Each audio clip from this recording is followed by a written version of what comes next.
Good evening. It is the early hours of the morning now. It's after 2 a.m. and it is the eve of the return of the Rob and Adam connection. It is. We are, of course, talking about Goalball, and I'm here now with the star new signing for Lancashire, the new centre. Rob, how you feeling? Feeling pretty good, mate. Pretty relaxed. Excited? Absolutely. Can't wait to rain to go. Nervous? A little bit, but it's, exciting nervous rather than, anything else. I understand.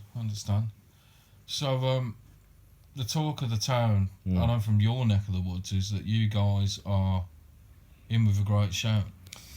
I would say so. Entering two teams, an A and a B team, a couple of new signings. Yeah. Some added power to our shooting, I would say. Some experience. We've got lads who've played for 20 years, and it just helps the whole squad. So I would say that yes, with our strengthened lineups, we have a great chance. Well, I've looked at the groups. I can see the A team. I would say on form. I've got a favourable group. You would say so, but they've never played with each other before. This is a very new looking Lancashire side here. Obviously with me in the centre, you on the right wing, both very new players, and Amjad, who is very experienced of course, but hasn't played in a tournament recently. Yeah, I understand that you haven't really trained a lot as a team. No. So. But on paper, a very powerful looking lineup. And obviously you're on first, West Yorkshire. Is that something that you're used to, or? Yes, we played them a few times, and I would say that was a good game for us to start off with. Not too many big hitters. You can definitely score against them. And taking nothing for granted, it should be a nice, easy one to get us underway. And how do you feel about Nottingham? Because don't know what to expect with them. I've seen the A team play, and they're a very good, solid side. When they show up, they really do show up. Whether their B team is to that standard or not, you would expect not, but you just don't know, do you? So that's a bit of an unknown one for me. Wouldn't like to comment too much on it, but we'll take the game as it comes and play it the same way. We'll play as we play and how we do it, and hopefully the best team comes out on top. Well, yeah, absolutely. And then we look at the B teams group, and they've got the other Nottingham. Potentially a tricky game.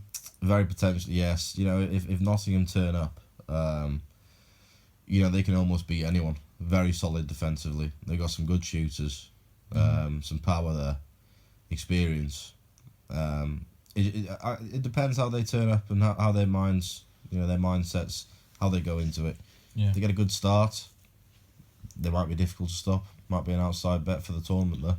Yeah. And then of course, potentially an easier game for them as well. And I suppose we should discuss the middle group as it is. Of course, you've got Scarborough, North East, and Glasgow. You have. I mean, personally, I only see that going one way, but I'd love your thoughts on it. Can anybody beat Scarborough from those two?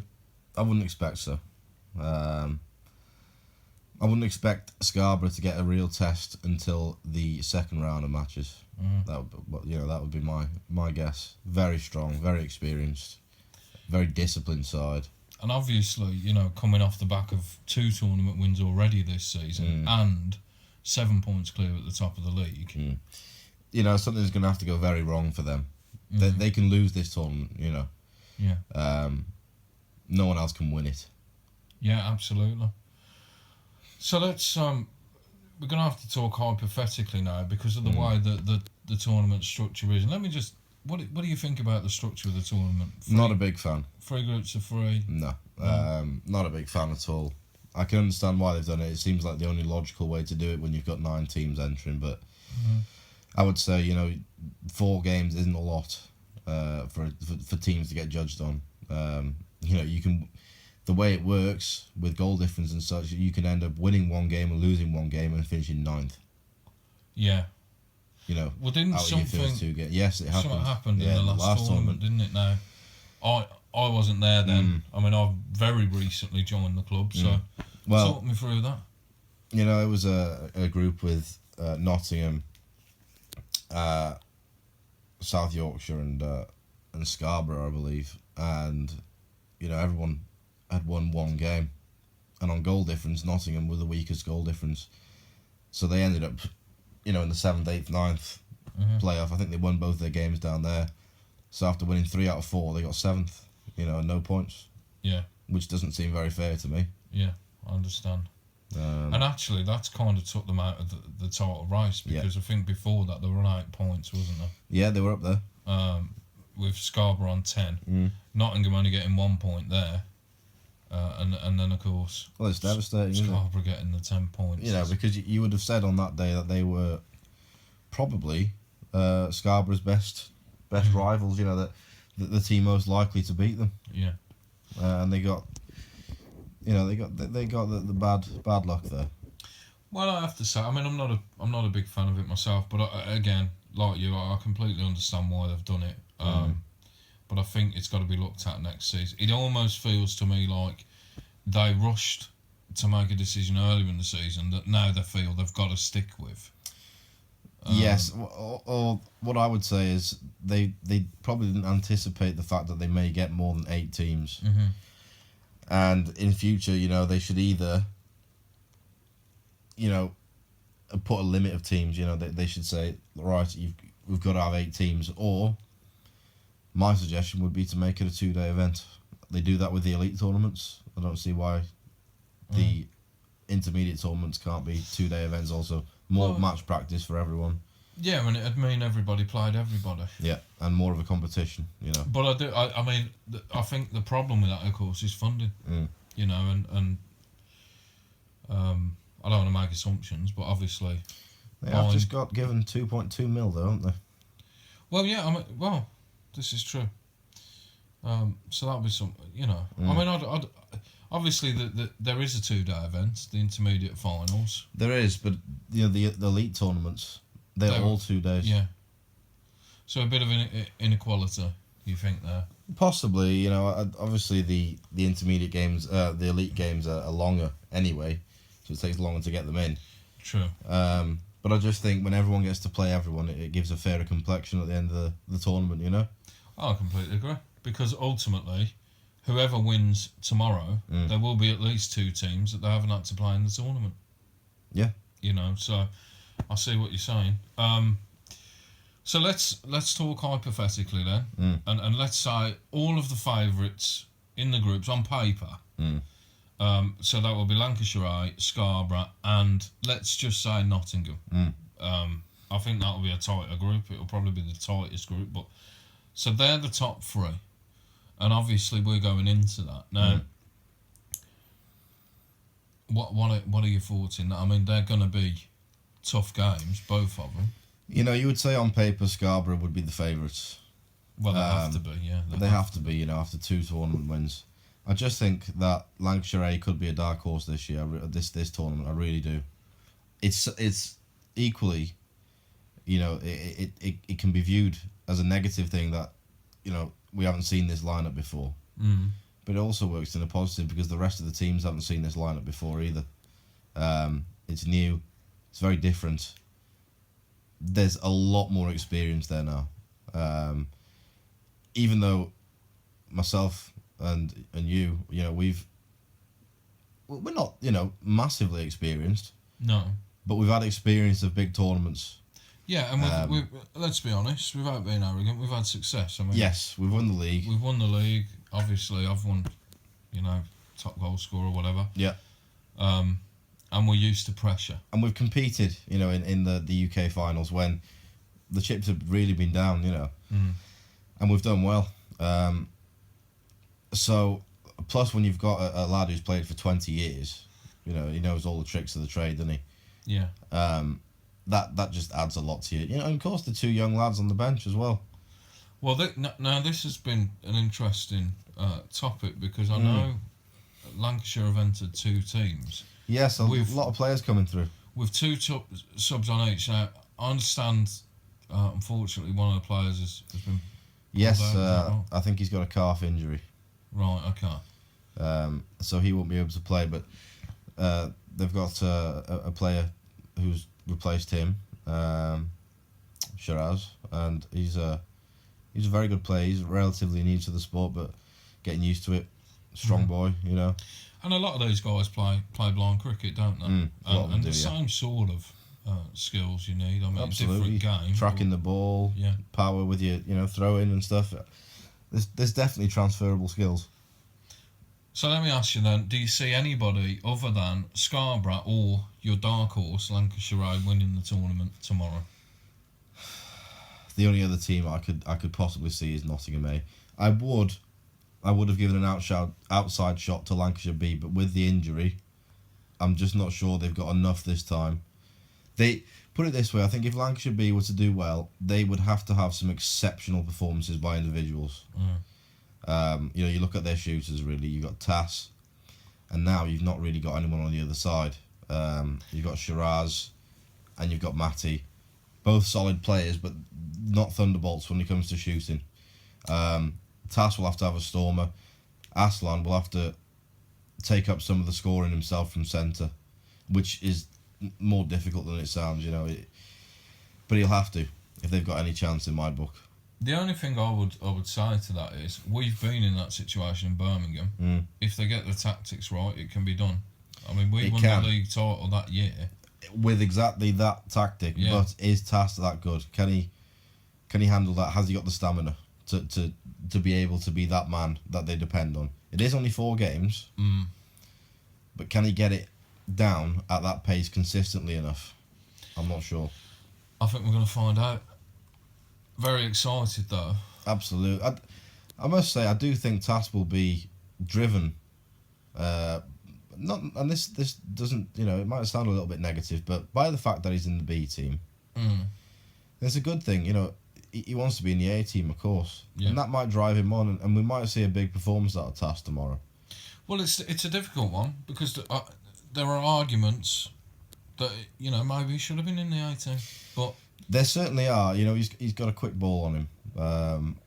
Absolutely, when he goes down the line, he's really got a rocket. But it's the consistency. You're talking 1 in every 5 balls, 1 in every 6. Yeah. Well, you want a 1 in 3 shooter. You do. Or better. You do. And at least even if he's not scoring in that sort of ratio, you look at the good shooters. Obviously, there's certain ones that are more powerful than the other, but they can maintain a pace. Yeah. And I would say he needs to get a higher average pace for me. Well, let's talk about shooters for a second, because I can only go on what I know from past performance, and I've been out of the sport for nearly a year, and I haven't been paying attention, but I'm looking at the goal scoring charts. The Southern region's over. Winning goal scorer, male-wise, from Birmingham, Guy, scored 32. Now, I look at the season, not last year, but the year before, and I think I finished on 87 goals. Yeah. I scored 33 and 34 in consecutive tournaments. So, and again, after 2 tournaments in the Northern region, you've got a guy on 26 in first. Now, to me, that seems low. I know you've got thoughts about that with the amount of game time and stuff like that. It's interesting because when there's less games, obviously you're going to get less goals. Yeah, well, not necessarily, but in general. Yeah.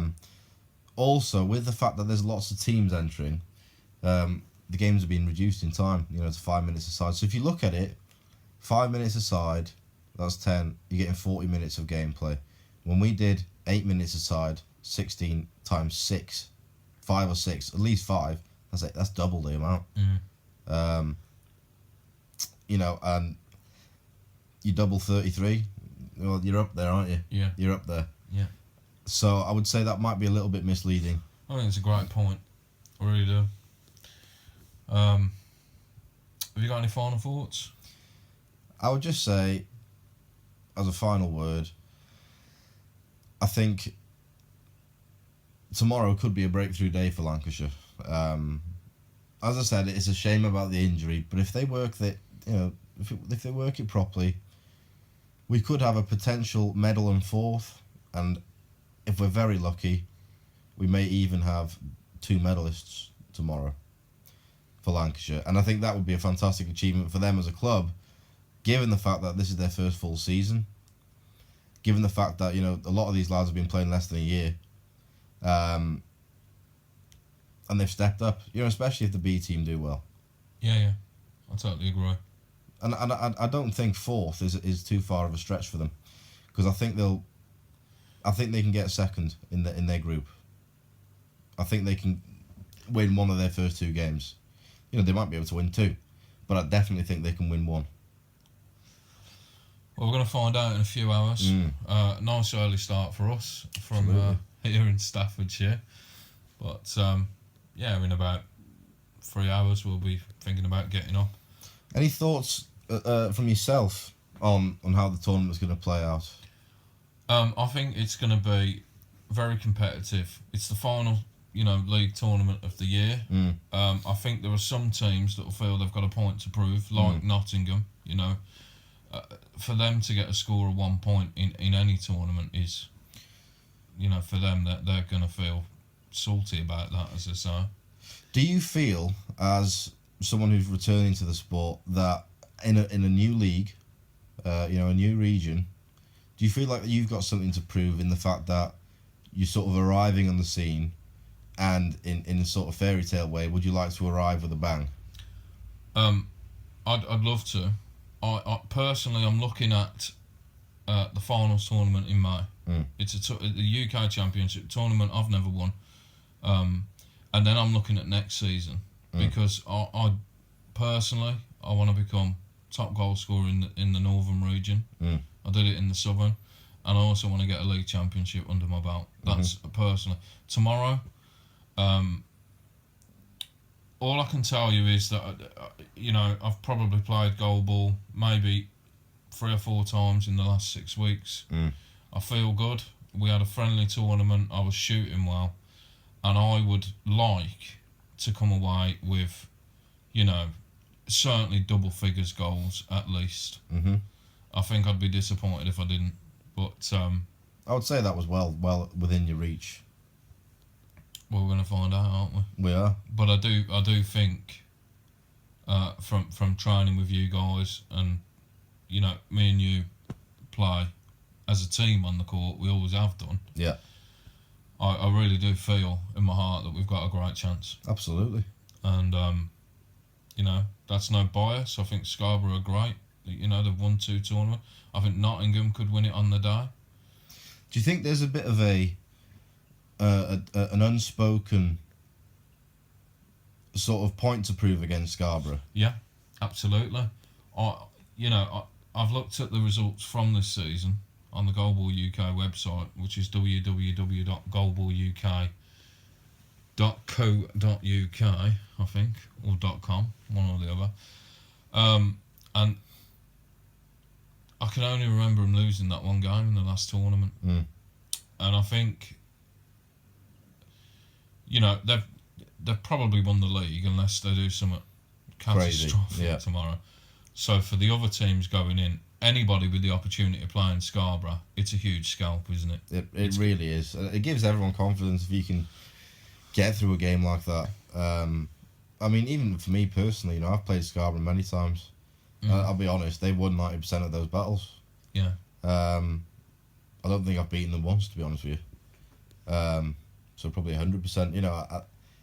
I would love to beat them on a personal level, just to say I've done it. I think as well, I mean, if we're going to look ahead to the finals tournament, at the moment, you would say Scarborough are the best team in the north. You would, and you would put them up there. I don't know much about the Southern League this year, as in who's playing. We know who's playing well and stuff, but we're not seeing any of the action per se. But you'd certainly say top 3, 4, wouldn't you? You'd say Scarborough were a certainty for a medal, wouldn't you? Yeah. In fact, haven't they won it the last 2 years? I know they won it a couple of years ago. But the point is, if you can get a win against them tomorrow, that's going to give you great confidence Going in, you know, because it's less than 2 months away. Yeah. So it's a relatively quick turnaround. Mm. And everyone in that from the north who enter that competition, I don't know how many will have a point to prove. So I think there will be. You know, from Scarborough's point of view, it's great because they they know they're the best, Yeah. and they know that everyone else knows it. But in a way that could add extra pressure on them when if they do lose. It's a bigger deal than perhaps it should be, but I think given the fact that they have been such a dominant force, you know, it is a big deal. And I also think there's a risk of overconfidence because if they look on paper, and let's say at the end of the first half of the day, they look at their group and they've won the first group. So it's Scarborough, Nottingham A, who they've beaten. They're not going to worry about them. Lancashire A, who they've beaten. They're not going to worry about them. But of course, it's not the same Lancashire A. No. You know. Well, if we talk about Scarborough, I know you haven't seen them play for a while. No. But it's the same guys. They've always been up there. Yeah, and it's the same tactics. It's the same boys really who play. So, what would you say is the key thing to concentrate on when trying to beat Scarborough?